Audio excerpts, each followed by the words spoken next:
So for our last problem here, it says Evan drops a golf ball with an initial velocity of 56 meters per second.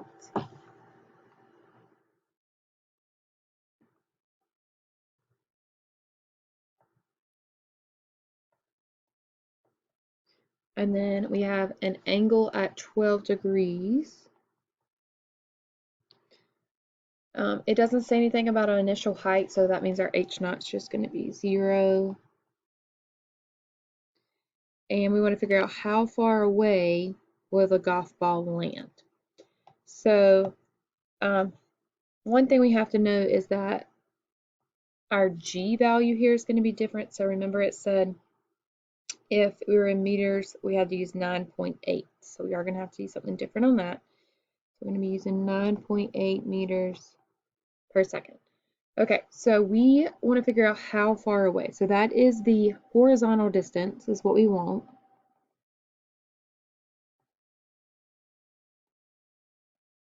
Which is the x value there. So how far away when the golf ball will land? Well, we did a problem like this earlier. When we figured out how far it will land, that's when, okay, when is the height going to be equal to 0?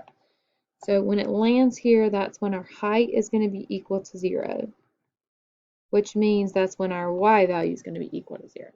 So before we can do anything, we do have to make our parametric equations. So for our x parametric equation, it's going to be the initial velocity, so 56 cosine of the angle, which is 12 degrees, and then times t.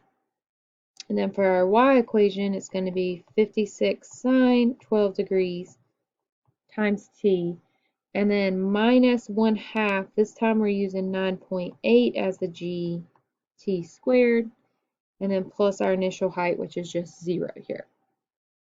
Okay, so we're trying to figure out when the height is 0 because that is when it will hit the ground.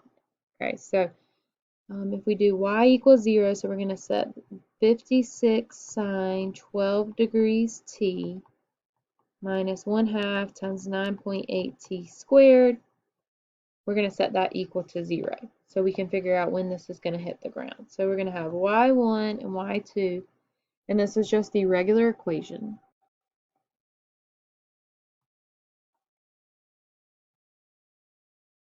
Let me expand this a little bit here. Okay, so for our y equals, this is just in the regular function mode, we're going to have our equation, which is the 56 sine of 12 degrees. Let's just make sure our mode is still in degrees. It is. So 56 sine of 12, and then beside of that we have x, and then minus, we have 0.5 times 9.8.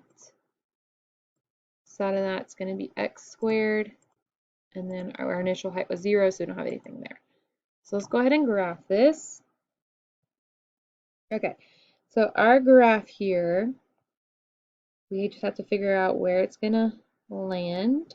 So we're trying to find this t value here. So we're going to do second trace intersect, and we're going to move it closer to over here. If we hit enter 3 times, it tells us we get 2.376. So 2.376 seconds is where this is going to be our time here.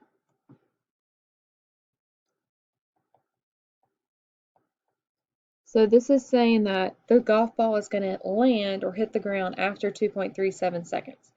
We want to figure out how far away, so we have to figure out that horizontal distance there.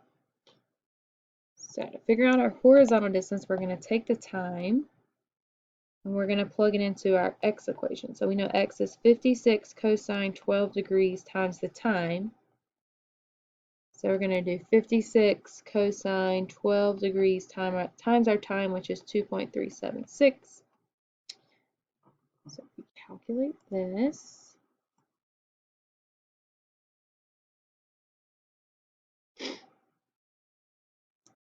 so we're just typing this in the regular part. So this is 56 cosine 12 degrees,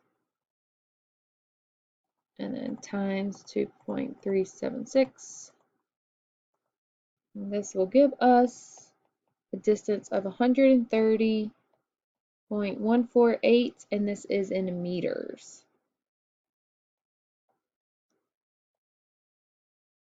So this is very similar to that first word problem that we did. The biggest difference was that our gravitational constant was different because we were using meters, so we didn't use the 32 there. We used that 9.8.